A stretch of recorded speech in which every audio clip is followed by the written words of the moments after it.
Hello बच्चों, नमस्कार।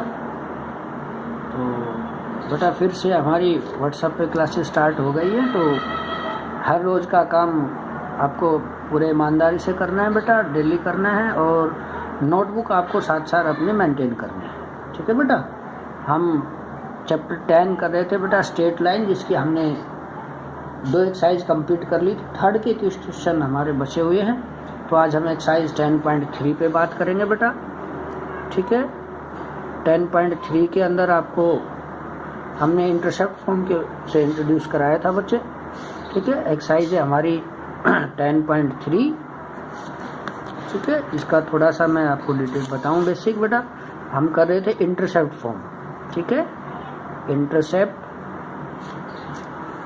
Form of A line बेटा। इंटरसेप्ट फॉर्म ऑफ लाइन में जो इक्वेशन थी हमारे पास वो क्या थी बेटा, x by a plus y by b is equal to 1, ठीक है बेटा।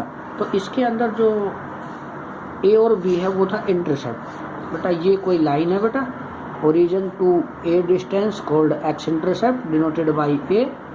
और बेटा ये जो इंटरसेप्ट है हमारा बी है, ठीक है, और to be called y intercept denoted by b, ठीक है बेटा। ये एक्स वाई इंटरसेप्ट, ये एक्स इंटरसेप्ट, ये वाई इंटरसेप्ट। और ये जो ए बी था ये था बेटा हमारा पोर्शन, ठीक है, पोर्शन ऑफ इंटरसेप्ट।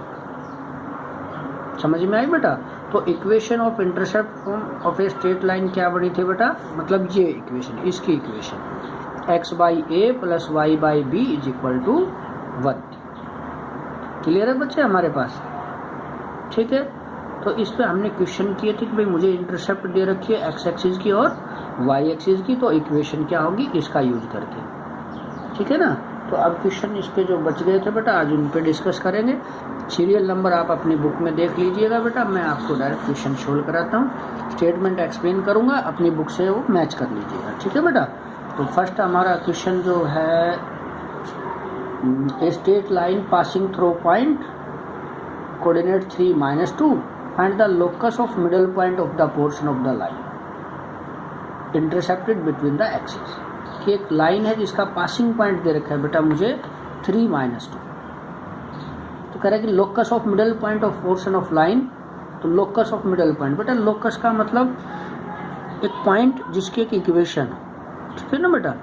लोकस मतलब मूविंग पॉइंट होता है, वो लाइन पे कहीं पे भी होगा, लेकिन यहाँ उसने कहा कि भाई वो मिडल पॉइंट है, locus of the middle point, मतलब उस लाइन का जो मिडल पॉइंट है वहाँ वो उसका लोकस, ठीक है।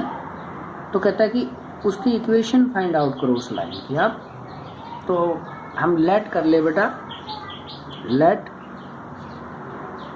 Equation of line x by a plus y by b is equal to 1।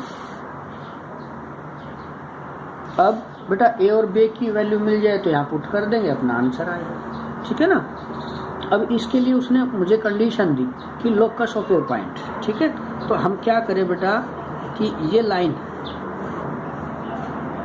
है, मान लो रिक्वायर्ड लाइन हमारे पास, ये ए बी। देखो ये एक्स एक्सिस का डिस्टेंस ओ से ए होता है बेटा, ये बी होता है। तो जो ए के कोऑर्डिनेट है वो ए 0 और बी के कोऑर्डिनेट है बच्चे 0 B. Locus of a middle point मान लेता हूँ पी, कोऑर्डिनेट मान लिया बेटा मैंने इसके अल्फा और बीटा, ठीक है। इतना समझ आ रहा है ये। अच्छा अब देखो बच्चे, एक तो ये लोकस ऑफ मिडल पॉइंट मतलब एक तो ये ए बी का मिड पॉइंट उसने दे रखा है, एक मैं इन ए और बी के कोऑर्डिनेट का यूज करके बाई मिड पॉइंट फार्मूला भी तो निकाल सकता हूँ। तो यहाँ लिखूँ बेटा कि by mid point formula coordinate of P क्या होंगे बच्चे कि एक्स एक्स के ऐड कर दे by 2, x1 plus x2 by 2, तो 0 प्लस a बाई 2, y के ऐड करें b प्लस 0 बाई 2। एक गिवन भी तो है बेटा, and given coordinate of P क्या हमने क्या कहा, अल्फा बीटा। उसने कहा ना लोकस मिडल पॉइंट, तो मिडल पॉइंट हमने कोऑर्डिनेट मान लिए थे इसके alpha beta. It means a by 2 equal to alpha and b by 2 equal to beta. तो यहाँ से मुझे a की वैल्यू मिल गई बेटा 2 अल्फा और यहाँ से मुझे b की वैल्यू मिल गई बेटा 2 बीटा। क्लियर हो गई ये बात। समझ में आ रही है कि नहीं आ रही बात? अच्छा, उसके बाद ए और बी की वैल्यू चाहिए थी मुझे। इक्वेशन हमने जो लेट की थी वो यही तो थी, x by a plus y by b, मतलब ए और बी चाहिए था। आ गया, पुट कर देंगे एंड पुट इन फर्स्ट। तो फर्स्ट इक्वेशन में बेटा पुट करना जरा इसको। तो एक्स बाई ए कितना है बच्चे हमारे पास? A 2 alpha plus y by b कितना है बेटा? 2 बीटा इज इक्वल टू 1। ये बात समझ में आई कि नहीं आई? ठीक है। अब उसने कहा कि बेटा कि that is passing through point, जो उसका पासिंग पॉइंट है वो कहाँ है भाई? x3 y-2। मान लो कहीं इधर है बेटा, ये पासिंग पॉइंट हमने क्या मान लिया? कोऑर्डिनेट है इसके 3 और -2। तो ये पॉइंट इसको क्या करेगा? सेटिस्फाई। ठीक है ना? ये सेकंड हो गया। विच is passing through point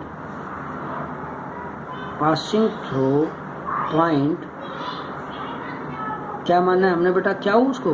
coordinate दे रखे उसने 3 और -2, तो 3 और -2 then must be satisfy. Means बेटा x की वैल्यू तो 3 है और y की वैल्यू है हमारे पास -2। 2 बीटा इज इक्वल टू 1। बेटा ये बीटा 2 से 2 कट हो गया। ठीक है, तो हैंस रिक्वायर्ड इक्वेशन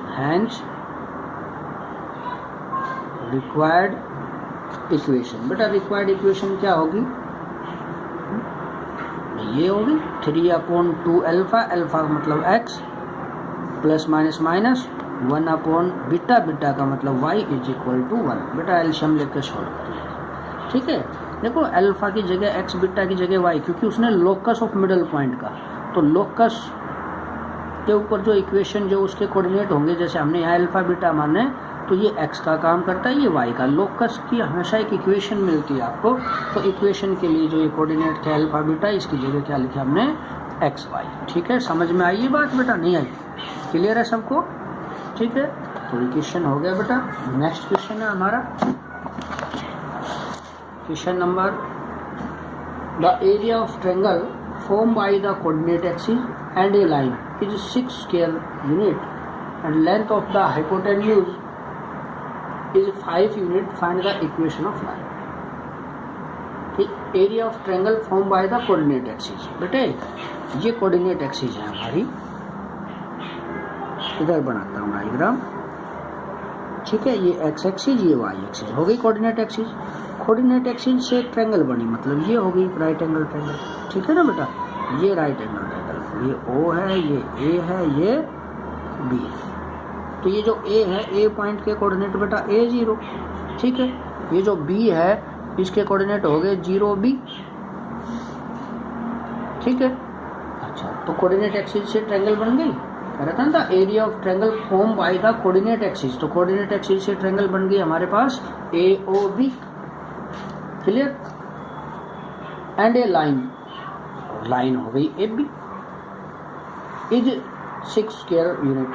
कि जो इसका एरिया है ट्रायंगल AOB का जो एरिया है बेटा वो दे रखा है मुझे 6 स्क्वायर यूनिट। तो कहता है the length of the hypotenuse is 5। Hypotenuse ये हो गया बेटा, इसकी लेंथ दे रखी है 5 यूनिट्स। क्लियर हो गई ये बात? लेंथ दे दी उसने कितनी? 5 यूनिट्स। तो कहता है कि आप इक्वेशन फाइंड आउट करिए। ठीक है, कि कोऑर्डिनेट एक्सिस से और लाइन से एक राइट एंगल ट्रायंगल बनी जिसका हाइपोटेन्यूज 5 है, जिसका एरिया कितना गिवन है मुझे? 6 यूनिट। ठीक है, एरिया गिवन एरिया लिख देता हूं मैं आपको। ठीक है, गिवन एरिया कितना बेटा? 6 स्क्वायर यूनिट ये दे रहा है। तो कहता है इक्वेशन बताओ। तो बेटा इक्वेशन होती है हमारे पास क्या? x by a plus y by b is equal to 1, क्योंकि ये इंटरसेप्ट फॉर्म है। ठीक है, इट मीन्स मुझे अगर इक्वेशन चाहिए तो उसके लिए ए और बी चाहिए, तो ए और बी की वैल्यू के लिए अब सोल्व करना है बेटा। ठीक है ना? तो ए और बी की वैल्यू के लिए कैसे सोल्व करें?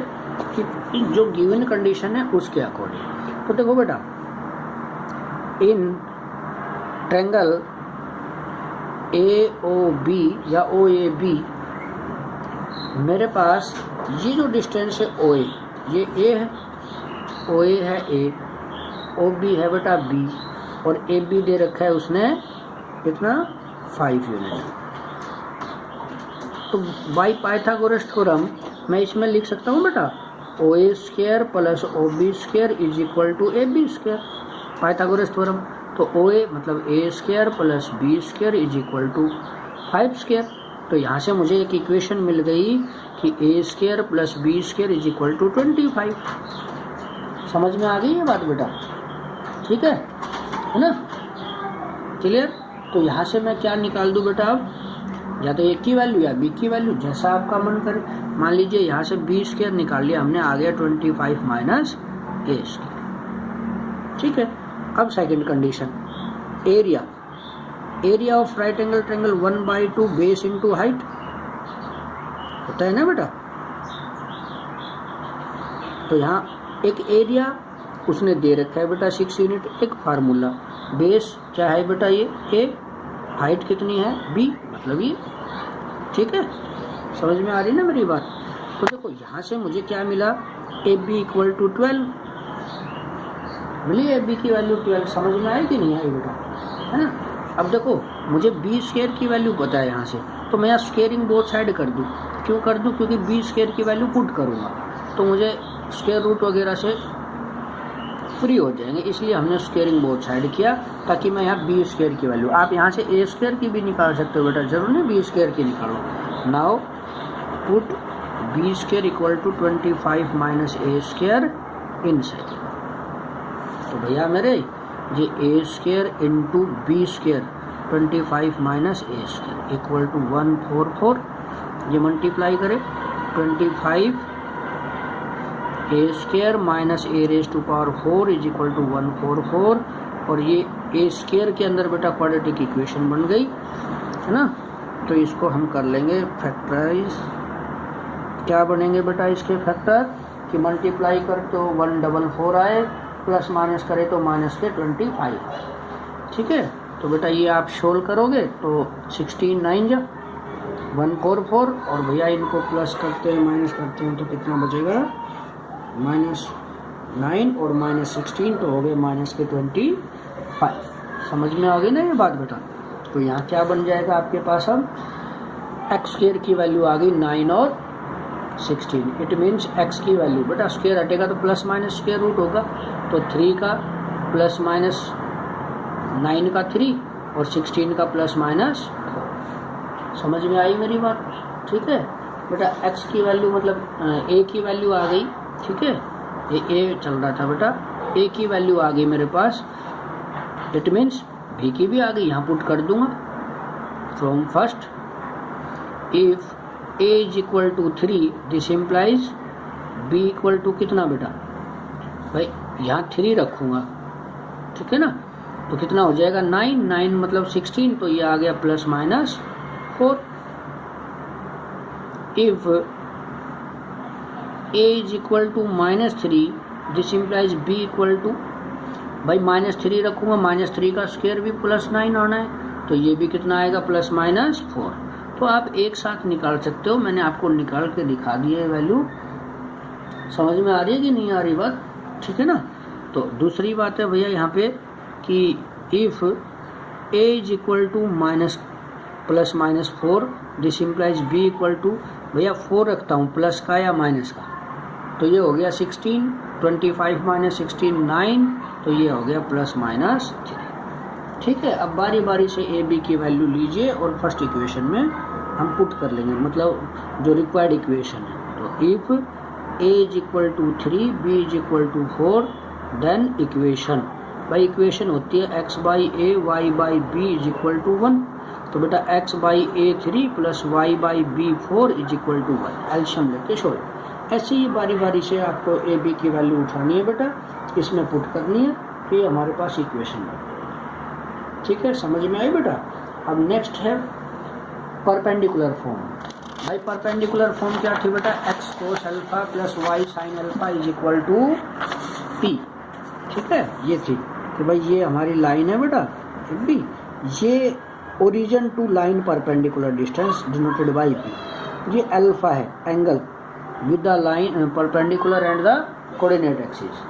ठीक है ना, ये एंगल है। तो यहाँ इसकी इक्वेशन क्या हुई थी बेटा हमारे पास, equation of line x cos alpha plus y sign alpha is equal to b। ठीक है ना बेटा, P is the perpendicular distance from origin to line.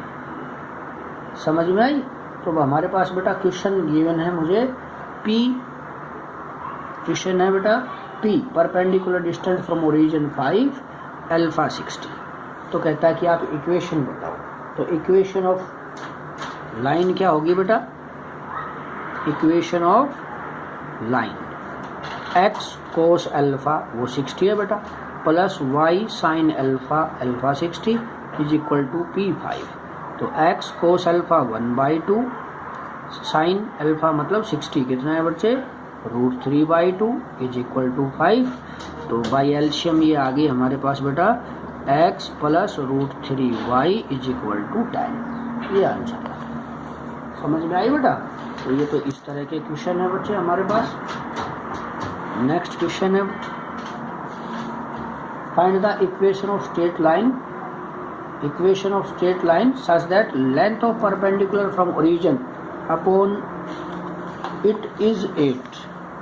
ठीक है कि मुझे क्या क्या गिवन है बच्चे हमारे पास कि length of perpendicular from origin 8, it means P दे रखा है बेटा, and this perpendicular makes an angle of 120 with the x axis. और जो ये एंगल बना रहे एक्स एक्सिस और ये परपेंडिकुलर ये अल्फा जिसको हम कहते हैं बेटा वो 120। ठीक है, क्या कहते हैं भाई? Equation of line find out करिए जब perpendicular distance from origin means P दे रखा है बेटा 8 units and perpendicular makes angle 120 degree with the x axis. Perpendicular angle बना रहा है उसको हम क्या कहेंगे? एक्स एक्सिस के साथ जो एंगल बना रहा है उसको क्या कहेंगे बेटा?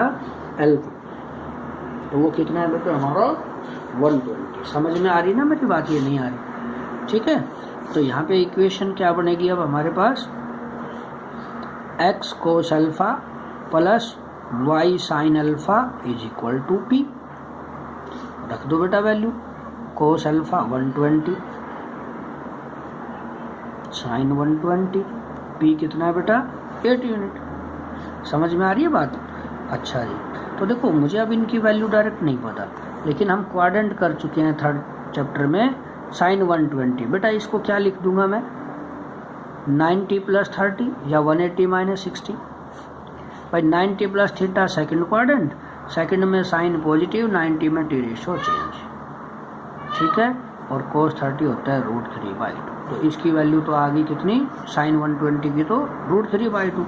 ऐसे ही बेटा कोस 120 की वैल्यू क्या लिखे इसको? 90 प्लस 30 सेकंड क्वाड्रेंट, कोस नेगेटिव चेंज साइन 30। ठीक है, तो ये आ गया x, इसकी वैल्यू -1/2, इसकी वैल्यू √3/2 इज इक्वल टू 8। तो ये माइनस का x प्लस का √3y इज इक्वल टू, ये जरा कर मल्टीप्लाई 2 × 8 लिख देता हूँ बेटा 16। आंसर आ गया। आया समझ में कि नहीं आया? ठीक है, माइनस वगैरह कॉमन लेके आप इसको और आगे सोल्व कर सकते हैं। ठीक है, इसमें जो मेन बात है ना बेटा वो ये है कि आपको ये एंगल सोल्व करना है।